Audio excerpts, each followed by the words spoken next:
여러분들을 위해 준비된 선물 가져가시기를 부탁드리겠습니다. 오늘 하나님께서 우리에게 주시는 말씀은 사무엘상 3장 말씀입니다. 사무엘상 3장의 말씀 우리 함께 공부할 거고요. 함께 합독할 말씀은 사무엘상 3장 21절 한 절의 말씀입니다. 말씀 찾으신 분들 자리 다 일어나셔서 사무엘상 3장 21절 한 절의 말씀이니까요, 우리 그 어느 때보다도 더 큰 목소리로 함께 합독하도록 하겠습니다. 함께 읽습니다. 시작. 주님께서는 실로에서 계속하여 자신을 나타내셨다.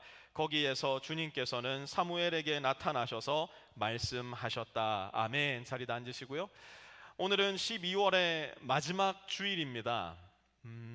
한 해를 마무리하는 마지막 주일 예배, 저는 그 어느 때보다도 하나님께서 저와 여러분에게 하실 말씀이 있으시다라는 확신 가운데 오늘 강단에 섰습니다. 그래서 오늘은 바로 본론으로 들어가서 이 세 가지 이야기를 중심으로 사무엘상 3장 말씀을 살펴보려고 하는데요. 먼저 첫 번째로 하나님은 말씀이시다라는 부분을 우리가 함께 공부해 보려고 합니다. 그리고 두 번째로는 하나님이 말씀이시라면 하나님은 도대체 우리에게 어떻게 말씀하실까 두 번째로 우리가 살펴볼 거고요. 마지막 세 번째로는 그 하나님의 말씀에 우리는 어떻게 반응해야 할까, 이 세 가지를 중심으로 오늘 사무엘상 3장 말씀 나누려고 합니다. 첫째로 주님은 말씀이십니다. 한번 같이 따라해 볼게요. 시작. 주님은 말씀이십니다. 사무엘상 3장 1절로 돌아가셔서 우리 1절 말씀 같이 한번 읽습니다. 시작.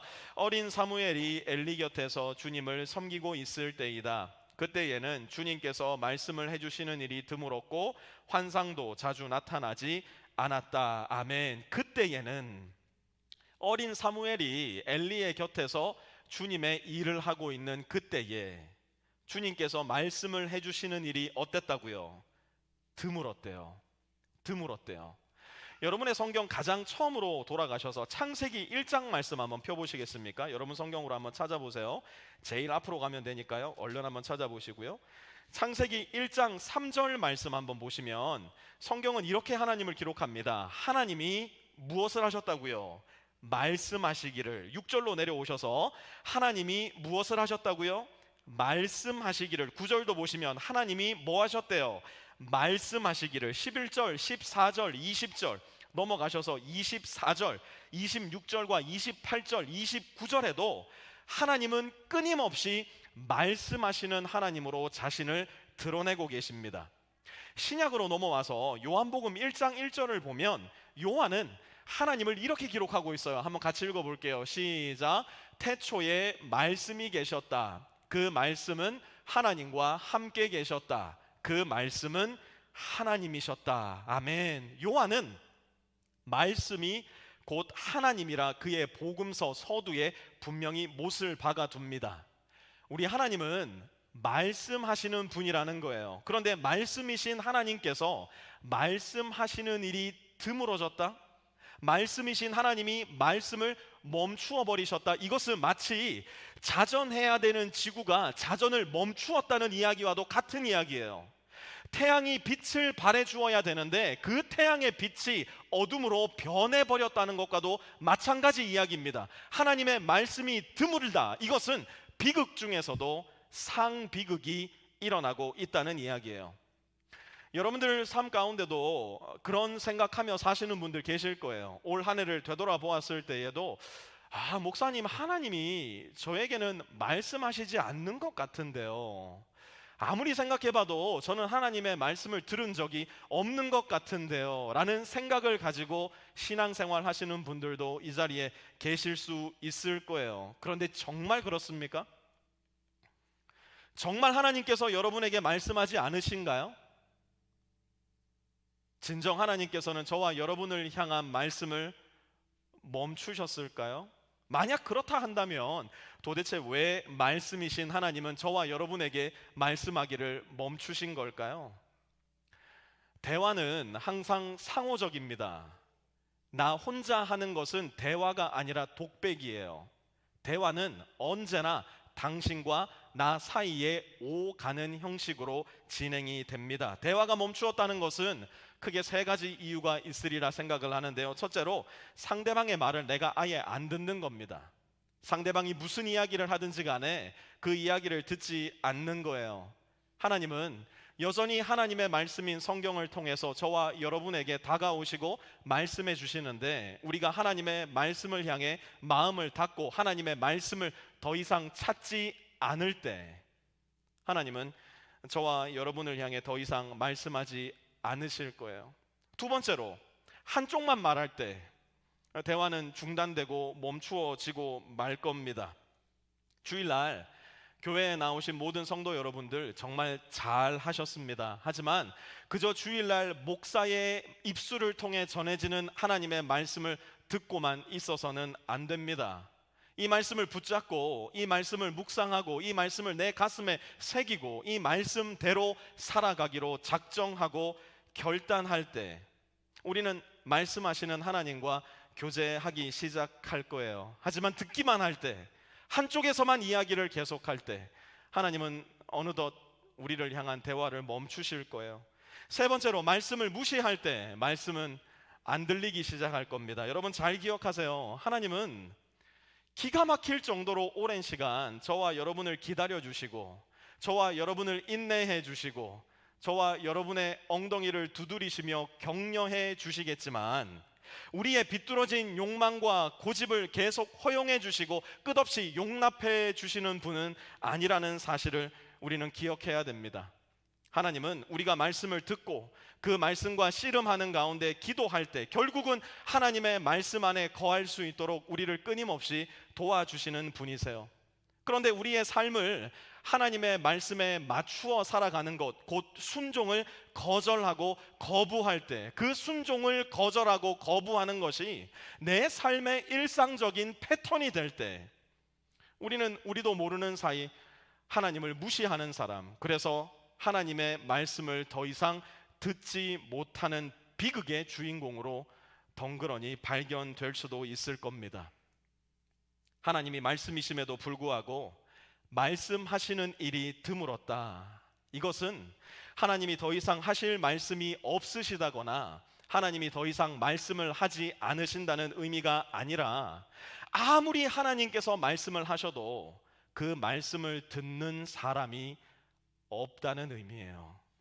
아무리 하나님께서 선하시고 거룩하시고 생명으로 충만한 말씀을 전한다 하여도 그 말씀에 순종하는 사람이 없는 시대, 하나님과 인간 사이에 완전한 단절이 찾아온 시대를 오늘 본문은 이야기하고 있는 겁니다. 2절도 한번 이어서 볼까요? 2절입니다. 시작. 어느 날 밤 엘리가 잠자리에 누워 있을 때였다. 그는 이미 눈이 어두워져서 잘 볼 수가 없었다. 아멘. 벌써 네 번째 사무엘상 공부를 하고 있는데요. 여러분이 엘리라는 사람 누구였는지 기억나십니까? 엘리는 이스라엘의 대제사장이었어요.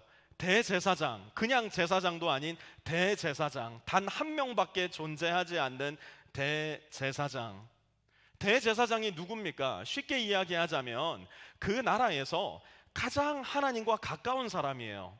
하나님의 말씀을 가장 가까이에서 듣고 하나님의 말씀을 백성들에게 전하고 가르칠 의무와 특권이 있는 사람. 그런데 그 엘리가 어땠대요? 눈이 어두워져서 잘 볼 수가 없었대요. 이것은 단순히 우리가 나이 먹어서 눈에 노안이 찾아와서 돋보기 끼지 않으면 글자가 잘 안 보여요 라는 것을 이야기하는 것이 아닙니다. 엘리는 하나님과의 관계가 너무나 멀어져서 더 이상 하나님의 말씀을 들을 수도 없었고 들은 말씀으로 백성들을 인도할 능력도 없는 상태, 전혀 하나님을 볼 수도 백성들을 인도할 수도 없는 상태였음을 오늘 본문은 저와 여러분에게 말씀하고 있는 거예요. 도대체 왜 대제사장이라는 사람에게 이러한 일이 생긴 걸까요? 도대체 왜 대제사장 엘리는 더 이상 볼 수 없는 사람이 된 걸까요? 시편 119편 105절에는 그 흔적이 등장을 합니다. 우리 한번 같이 읽어보죠. 시작. 주님의 말씀은 내 발의 등불이요 내 길에 빛입니다. 아멘. 말씀이 있어야 내 발에 등불을 삼을 텐데, 말씀이 들려야 내 길에 빛이 보일 텐데, 지금 엘리에게는 무슨 일이 일어났대요? 하나님의 말씀이 들리지 않는 거예요. 하나님의 말씀이 더 이상 깨달아지지 않는 겁니다. 하나님의 말씀이 더 이상 나의 삶을 추동하지 않는 거예요. 엘리의 발에 등불을 잃어버린 거예요.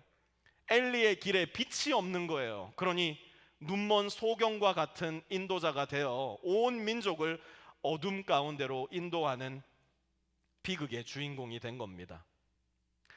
한 해의 마지막 주일 예배를 드리는 우리 모든 빛의 성도들도 이 말씀을 두려운 마음을 가지고 대할 수 있어야 돼요. 저와 여러분이 오늘 지금 이 시간 8440 그레이스 스트릿이라는 이 공간 안에 앉아 있다는 것 자체가 우리로 하여금 하나님의 말씀을 듣는 사람이라는 보장을 해주는 것은 아니기 때문에 그래요. 지금 이 자리에 앉아 있지만 이 자리에 앉아서도 얼마든지 다른 생각하시는 분들 계실 거예요.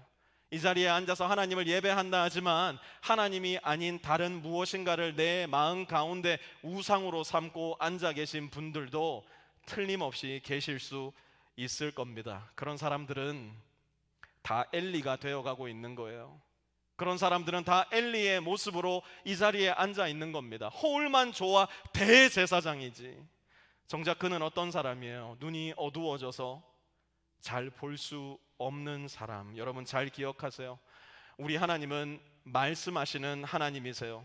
주님은 지금도 이 말씀을 통해 저와 여러분에게 말씀으로 다가오고 계세요.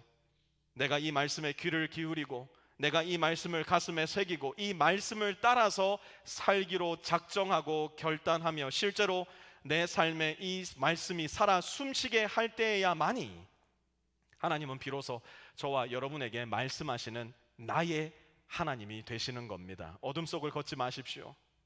어디로 가는지 알지도 못하고 새해를 무작정 걸어 나가지도 마십시오. 내 발의 등이요 내 길의 빛이 되시는 하나님의 말씀을 가지고 가셔야 됩니다. 왜요? 하나님은 여전히 말씀이시고 하나님은 여전히 저와 여러분에게 말씀하시기 때문에 그래요. 두 번째로, 그렇다면 주님은 어떻게 말씀하실까? 주님이 말씀이시라는 건 알겠는데 그렇다면 오늘날 주님은 저와 여러분에게 어떻게 말씀하실까? 우리 3절 말씀 같이 읽어볼까요? 3절입니다. 시작. 사무엘은 하나님의 궤가 있는 주님의 성전에서 잠자리에 누워 있었다. 이른 새벽 하나님의 등불이 아직 환하게 밝혀져 있을 때에. 아멘. 오늘 본문에 보니까 하나님은 첫 번째로 기대치 않은 시간에 우리에게 말씀하실 때가 있는 것 같아요. 우리가 전혀 기대치 않는 시간에 하나님은 우리에게 말씀하십니다. 3절 중반절 다시 한번 보세요.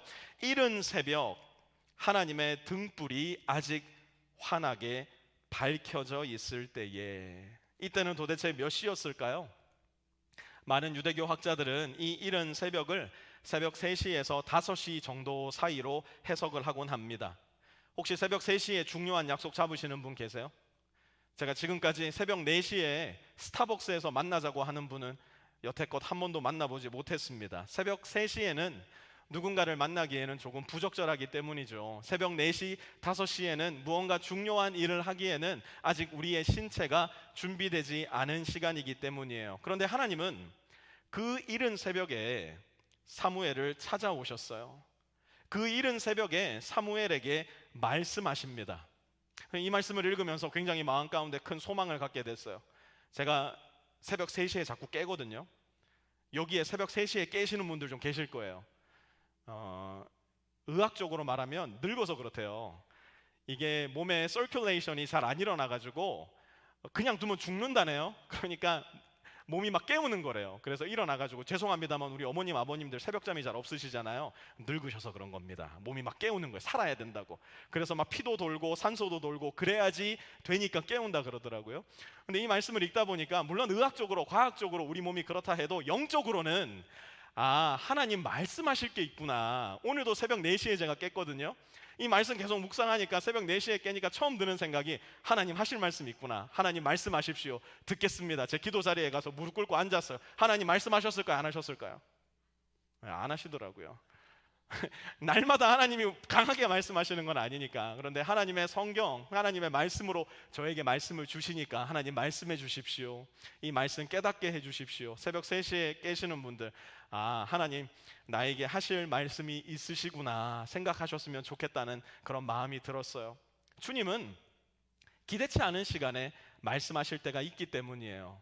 이른 아침에, 출근길에, 아이들 밥을 해주는 그 시간에, 점심시간에, 업무 중에, 퇴근길에, 가족이 함께 모여 저녁을 나누는 그 시간에, 밤에 잠들기 전에 샤워를 하고 잠자리를 준비하는 그 시간에도 하나님은 우리에게 다가오실 수 있는 분임을 여러분 기억하시기 바랍니다. 두 번째로, 하나님은 깊고 친밀한 방법으로 우리에게 말씀해 주세요. 깊고 친밀한 방법으로 우리에게 말씀하십니다. 오늘 본문 4절에서 7절까지 제가 한번 읽어볼 테니까요, 눈으로 따라오십시오.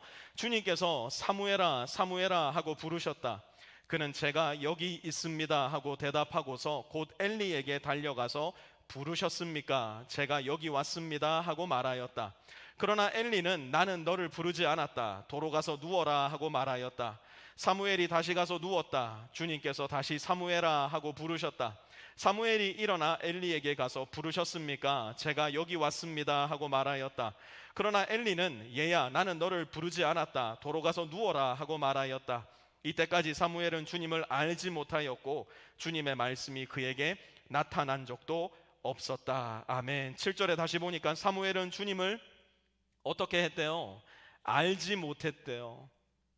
여기서 알지 못했다에 쓰인 단어는 히브리어로 보면 야다라는 단어가 쓰였는데요, 사무엘이 주님을 알지 못했다는 야다라는 단어의 의미는 하나님이 세상을 창조하시고 하나님이 이스라엘 백성들을 여기까지 이끌어 주셨고 하나님이 자신의 엄마인 한나의 태 속에 자신을 빚어 주셨으며 지금도 하나님이 자신을 인도하고 계시다는 사실을 모르는 것이 아니라 하나님을 더 깊은 관계 속에서 하나님을 인격적으로 알지는 못했다는 의미예요. 히브리어 사전 중에 가장 권위 있는 사전을 헤일로 사전이라고 부릅니다. 그 사전에 야다라는 단어의 의미를 이렇게 해석을 해놓은 걸 볼 수 있는데요, 같이 한번 보도록 하죠. To know sexually, to have intercourse with. 알기는 아는데 어떻게 한대요? Sexually 아는 것이 야다래요. 하나님은 인간이 나눌 수 있는 성적인 관계를 오직 한 남자와 한 여자로 제한해 놓으셨어요. 하나님은 결혼의 바운더리 밖에서는 그 어떤 경우에도 성적인 관계를 허용하지 않으셨습니다. 그렇다면 내 남편과 내 아내는 나에게 어떤 관계일까요? 이 세상에서 유일무이한 관계, 그 누구도 알지 못하는 것을 나는 알고 있는 관계, 그 누구에게 하지 못하는 이야기를 내 남편에게는 내 아내에게는 할 수 있는 친밀한 관계. 사무엘이 하나님을 알지 못했다는 것은 머리로, 지식으로 하나님을 알지 못했다는 것이 아니라 부부가 서로를 알듯이, 자녀가 아버지를 알듯이 그러한 친밀함으로 깊이 있게 알지는 못했다는 뜻이에요. 이전에는 지식과 풍문에 불과했던 하나님이었다면 이제는요, 내 안에 가장 친밀한 방식으로, 이제는 내 이름 석자 사무엘아 사무엘아 나를 불러주시는 방식으로 하나님이 사무엘에게 다가오신 겁니다. 다윗은 이렇게 친밀하고 이렇게 인격적인 하나님을 이렇게 노래했어요. 시편 139편 13절과 14절입니다. 같이 읽을게요. 시작. 주님께서 내 장기를 창조하시고 내 모태에서 나를 짜맞추셨습니다. 내가 이렇게 빚어진 것이 오묘하고 주님께서 하신 일이 놀라워 이 모든 일로 내가 주님께 감사를 드립니다. 내 영혼은 이 사실을 너무도 잘 압니다. 여기에서 잘 압니다가 바로 야다입니다. 주님이 나를 야다하시고 내가 하나님을 야다하는 것. 하나님은 단순히 지식과 소문에 불과한 유명인이 아니라 나의 남편처럼, 이 세상에 둘도 없이 따뜻한 나의 아빠처럼 나에게 말씀해 주시는 분이에요. 세 번째로, 하나님은 불편하게 말씀하시는 분이기도 하세요. 하나님은 불편하게 말씀하시기도 합니다. 우리 11절과 14절 이 말씀 우리 같이 한번 읽어봅니다. 11절에서 14절입니다. 시작. 주님께서 사무엘에게 말씀하셨다. 내가 이제 이스라엘에서 어떤 일을 하려고 한다. 그것을 듣는 사람마다 무서워서 귀까지 멍멍해질 것이다. 때가 오면 내가 엘리의 집을 두고 말한 모든 것을 처음부터 끝까지 다 이루겠다. 엘리는 자기의 아들들이 스스로 저주받을 일을 하는 줄 알면서도 자식들을 책망하지 않았다. 그 죄를 그는 이미 알고 있다. 그래서 나는 그의 집을 심판하여 영영 없애버리겠다고 그에게 알려주었다. 그러므로 나는 엘리의 집을 두고 맹세한다. 엘리의 집 죄악은 재물이나 예물로도 영영 씻지 못할 것이다. 아멘. 오늘날 여전히 한국 그리스도인들의 가장 큰 문제 가운데 하나는 상당수의 그리스도인들이 무속신앙을 갖고 있다는 사실이에요.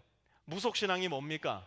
내가 원하는 것을 잘 알지도 못하는 신에게 빌고 그 신이 나의 소원을 이루어지기를 바라는 신앙이에요. 적어도 그러한 신은 우리가 믿는 성경의 하나님 예수 그리스도를 통해 역사 가운데 계시되신 살아계신 하나님은 아니에요.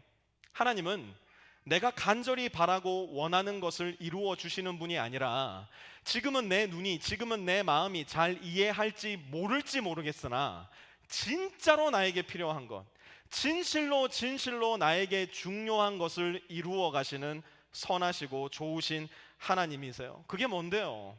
우리에게 진실로 필요한 게 뭐예요? 우리 모든 사람들에게 정말로 필요한 게 뭡니까? 그것은 바로 구원이에요. 하나님과 끊어져 있었던 관계가 회복되는 거예요. 오늘도 지옥을 향해 전속력으로 달려가고 있는 인간들의 앞길을 막으시고 그들을 천국으로 인도하시는 것, 그것이 바로 하나님의 미션이고 하나님의 사명이기도 하세요. 하나님과 끊어져 있어 죽을 운명에 있었던 나를 멸망과 죽음에서 건져내시는 것, 그렇게 나에게 영생의 선물을 주시는 것, 그분이 바로 하나님이시라고요. 그렇다 한다면 이 일을 하는 데 있어 시작이 뭔지 아세요? 이 일이 이루어지는 데 있어 저와 여러분의 마음이 먼저 인정하고 받아들이고 믿어야 할 사실이 무엇인 줄 아십니까? 로마서 3장 23절 한번 보세요. 같이 읽을게요. 시작. 모든 사람이 죄를 범하였습니다. 그래서 사람은 하나님의 영광에 못 미치는 처지에 놓여 있습니다. 아멘. 어떤 사람이요? 어떤 사람이 죄를 범했대요? 모든 사람이요. 여기에 이렇게 착하고 선한 얼굴을 하고 앉아있는 여러분 모든 사람이 하나님 앞에 죄를 범했다는 이야기예요. 우리 모두는 단 한 사람도 예외 없이 하나님으로부터 너무나 멀리 떨어져 있어서 영원한 생명, 영원한 축복의 길로 들어갈 수 없는 지옥 운명에 처해 있었던 사람들이라는 겁니다. 말씀이 육신이 되신 이유가 뭔지 아십니까? 옛날 한국에 있는 유명 축구 선수 중에 하나가 너무 팬들이 자기한테 뭐라고 하니까 뭐 이런 페이스북이니 인스타그램이니 이런 SNS가 없던 시절 싸이월드에다가 한 줄 글을 올렸어요. 뭐라고 올렸는지 기억하시는 분 알 거예요. 답답하면 니들이 뛰던지, 이렇게 글을 올려놔가지고 정말 한동안 논쟁이 된 적이 있습니다. 하나님이 하신 일이 이거예요. 너무 답답하신 거예요. 선지자도 보내봤어요. 예언자도 보내봤어요. 왕들도 보내봤어요. 제사장들도 보내봤어요. 그런데 사람들이 알아듣지를 못하는 겁니다. 너희들 죽지 말라고 예언자들 보냈는데 오히려 그 예언자를 죽이고 같이 영원한 멸망의 길로 들어가 버리는 거예요. 무슨 불나방처럼 너도 나도 영원한 멸망으로 뛰어드는 모습을 보시고 하나님이 인간이 되기로 작정하셨어요. 그게 누구예요? 그게 바로 예수 그리스도예요. 예수 그리스도는 살아계시고 영원하신 하나님의 현현이며 저와 여러분의 죄를 대신해 주실 수 있는 온전한 인간이기도 하세요.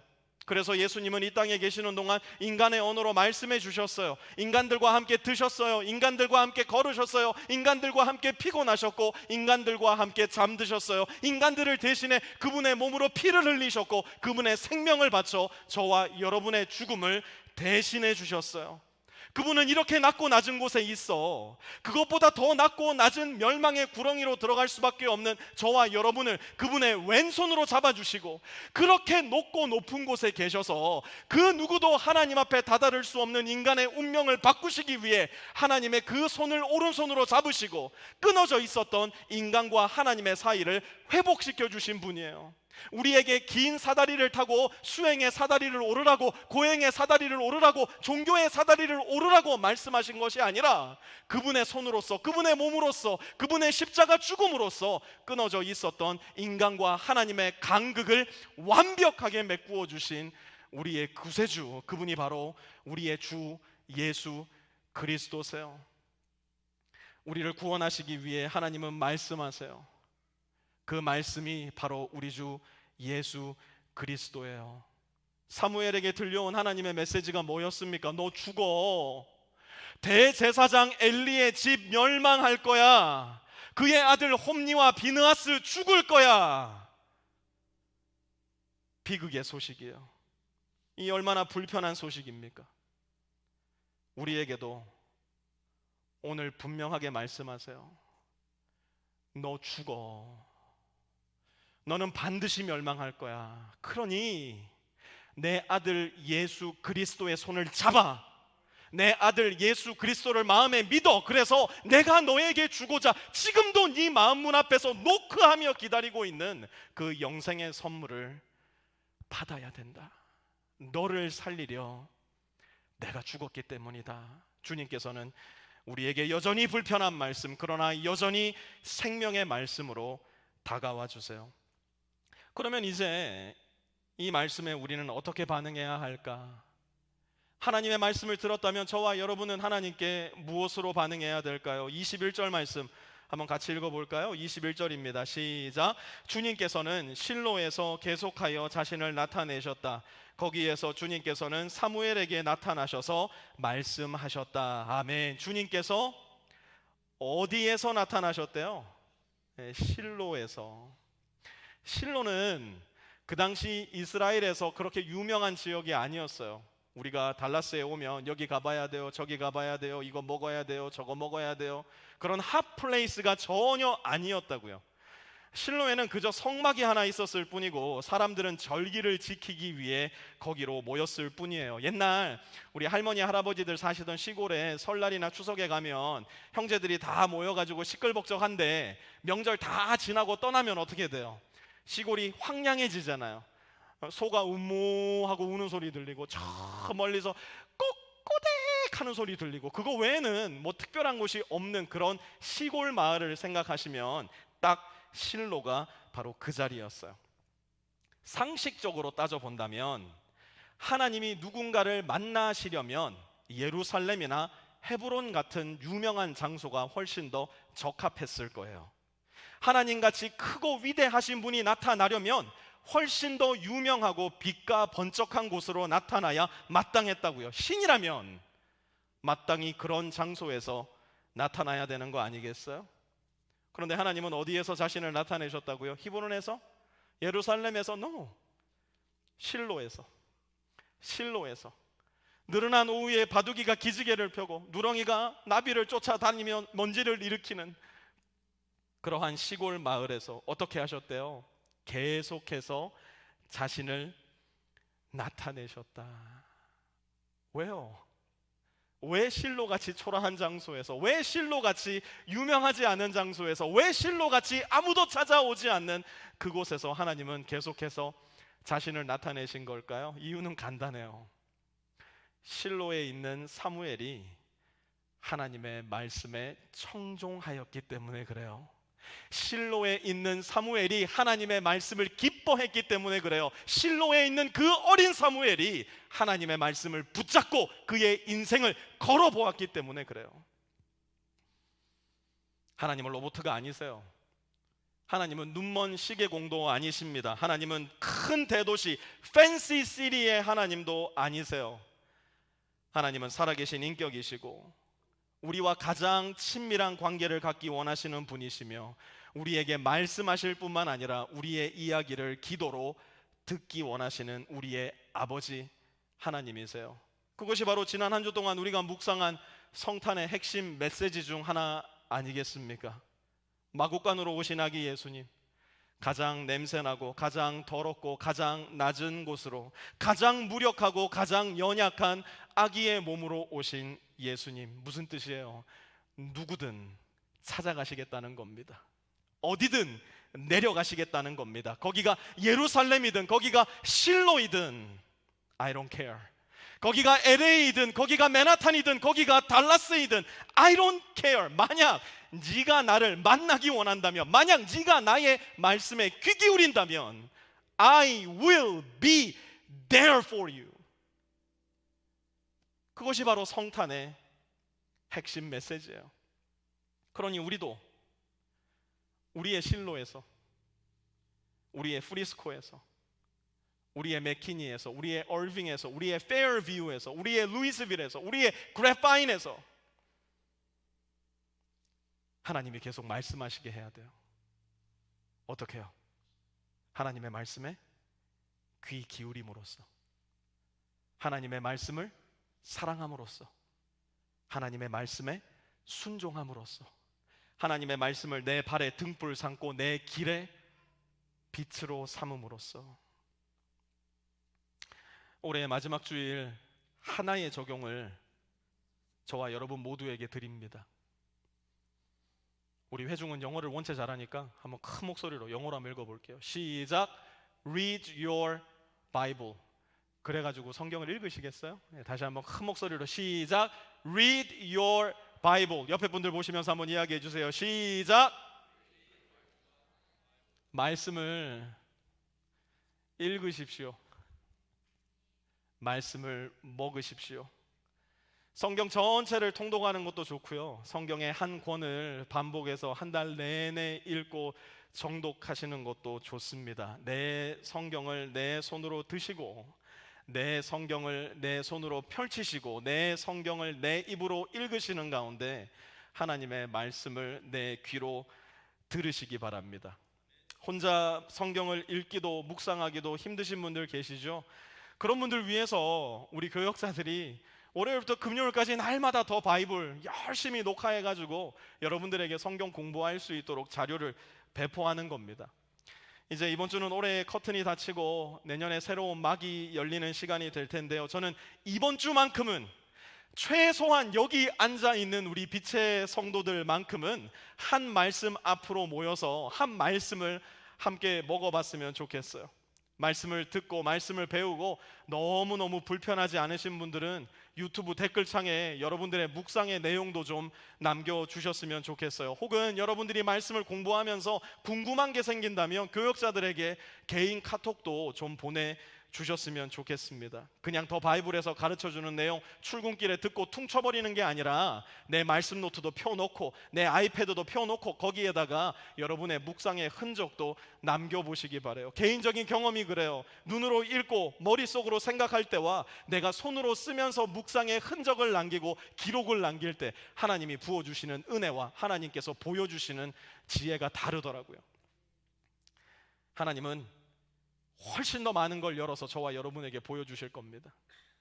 날마다 사용하는 인터넷 쓸데없는 거 하지 마시고 더 바이블로 오셔서 함께 하나님을 알아가고 하나님을 사귀는 도구로 사용해 보았으면 좋겠습니다. 올해의 마지막 주, 내년의 첫 주 말씀으로 시작하고 말씀으로 끝내보는 저와 여러분이 되었으면 좋겠어요. 왜요? 다시 한번 말씀드립니다. 하나님은 여전히 말씀이시고 하나님은 여전히 말씀하시기 때문이에요. 딱 타이밍 좋게 우리 나일이가 지금 딱 맞다고 얘기를 해주잖아요, 저한테. 하나님은 여전히 나의 실로로 우리를 찾아오십니다. 나의 집, 나의 사업처, 남편과의 대화 속에, 직장 동료와의 식사 가운데, 힘들고 지치고 무너진 내 마음 가운데 그 나의 실로로 하나님은 여전히 찾아오세요. 올 연말 그리고 새해 우리 모두 다 같이 나의 실로에서 나의 하나님을 만날 수 있는 복되신 빛의 성도님들 되시기를 주님의 이름으로 축원합니다. 우리 한번 이 말씀 함께 하나님 앞에 올려드리면서 이 찬양으로 우리 마음 가운데 오늘 들은 말씀 새기기 원하는데요, 한번 이렇게 찬양해 보겠습니다. 말씀 앞에서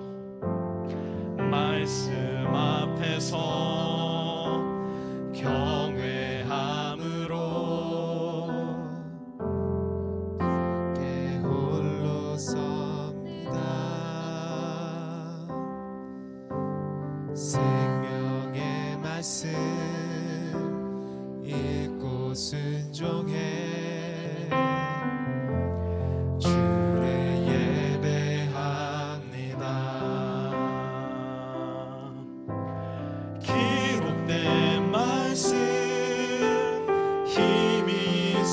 주옵소서. 진리로 우리 거룩해 하며 거룩한 말씀 세세 영원히 복음이 되어 말씀하시네.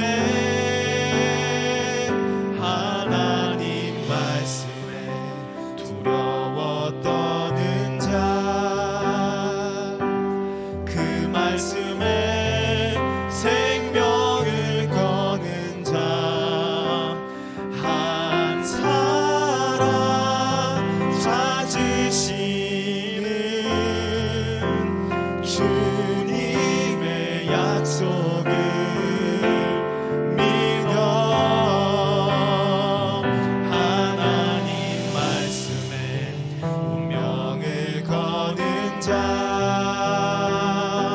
순종하며 주 따라가는 자, 영원한 하나님 나라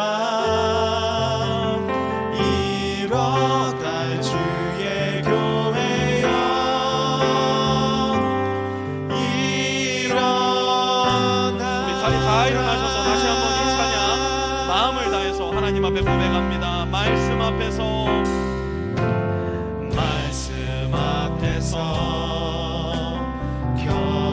경외함으로 주께 홀로 섭니다. 생명의 말씀 읽고 순종해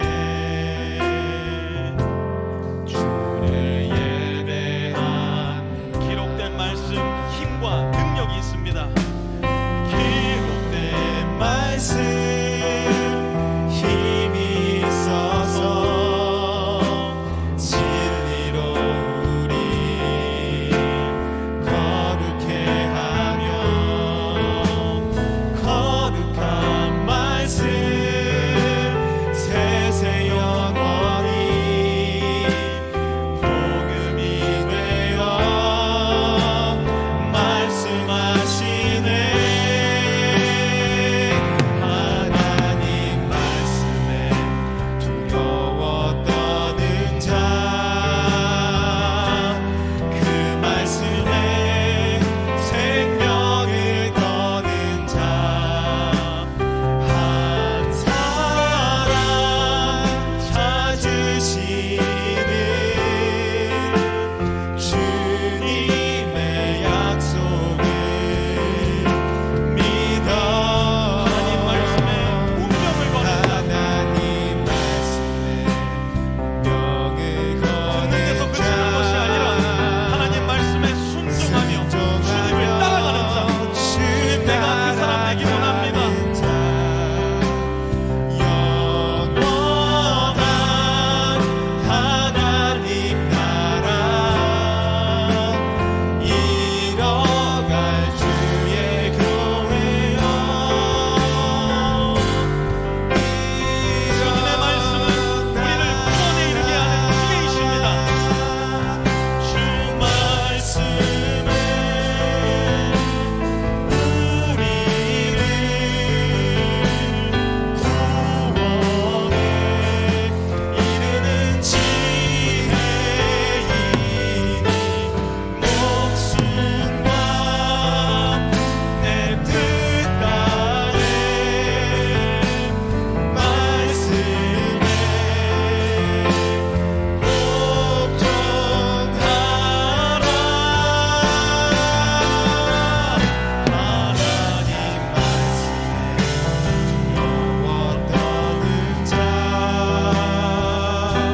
나가시면서 조용히 기도하는 시간 갖기 원하는데요,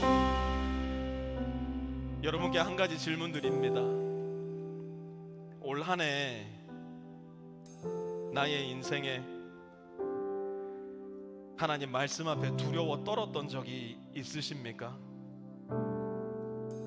올 한 해 하나님 말씀에 내 생명을 걸어본 기억이, 나의 인생과 운명을 걸고 하나님의 말씀에 순종했던 기억이 여러분들에게는 있으십니까? 만약에 그러한 기억이 없다면 어쩌면 하나님의 음성이 자꾸만 희미해지는 것이 전혀 어색하지 않은 결과일지도 모르겠어요. 하나님은 실로에서 우리를 만나시는 분이기 때문에 그래요. 그 어린 사무엘이 하나님의 말씀을 청종하고 하나님의 말씀을 사랑했을 때 하나님은 어린 사무엘을 만나 주셨습니다. 그 하나님은 여전히 나의 실로로 저와 여러분을 찾아오세요. 그러니 오늘 이 시간 함께 기도할 때 하나님의 말씀에 나의 운명과 인생을 걸어보지 못했던 어리석은 올 한 해의 삶을 불쌍히 여겨주십시오. 기도하는 시간 되었으면 좋겠어요. 더 나아가 하나님 다가오는 새해에는 나의 실로에서 하나님을 더 정직하고 더 성실하게 기다리며 하나님의 말씀을 듣고 사랑하고 순종하는 사람 되기를 소원하오니 내 안에 계신 성령께서 나에게 용기와 지혜와 은혜 베풀어 주셔서 마땅히 그리할 수 있는 하나님의 자녀 될 수 있게 도와주십시오. 우리 그 마음의 소원함을 가지고 하나님 앞에 기도하며 나아가시겠습니다. 하나님, 오늘 말씀을 통해서 여전히 우리에게 다가오시는 하나님을 배우게 하시니 감사를 드립니다. 올 한 해를 돌아보니 하나님의 말씀을 나의 마음과 인생 가운데 새기고 나의 운명과 나의 인생을 하나님 앞에 맡겼던 기억이 너무나 희귀함으로 인하여 하나님 앞에 회개합니다. 하나님, 나의 마음 가운데 욕심과 욕망이 너무 많아서 나의 마음속에 용기가 너무 없어서 하나님의 말씀으로 나의 인생을 순종해보지 못했던, 나의 인생을 걸어보지도 못했던 어리석음을 하나님 불쌍히 여겨주십시오. 이 세상의 이야기와 우상의 이야기에 나의 마음이 빼앗겨서 하나님의 말씀에 온전히 나의 인생을 담아내지 못했던 것도 하나님 용서해 주시고 그러한 나를 주님께서 불쌍히 여겨주십시오. 이제 다가오는 새해 하나님, 나의 실로에서 사무엘처럼 하나님을 만나보고 싶습니다. 나의 이름을 불러주시며 나의 이름으로 다가오시는 하나님을 만나고 싶습니다. 내가 살아가는 나의 삶의 환경 속에서 바로 그 장소에서 어디 멀리 가서 주님 만나는 것이 아니라 내가 있는 그곳으로 나를 찾아오시는 나의 하나님, 나의 아버지를 만날 수 있는 복되고 귀한 우리 모든 빛의 성도들 되게 하여 주시고, 그리하여 주님과의 깊은 교제 가운데 하나님의 말씀에 나의 운명을 거는 가운데 하나님과 날마다 동행하는 내 발의 등과 빛을 가지고 걸어가는 빛 대신 주님을 닮아가는 우리 모든 빛의 성도를 다 될 수 있도록 주님 은혜를 베풀어 주시옵소서. 하나님, 진짜로 감사합니다.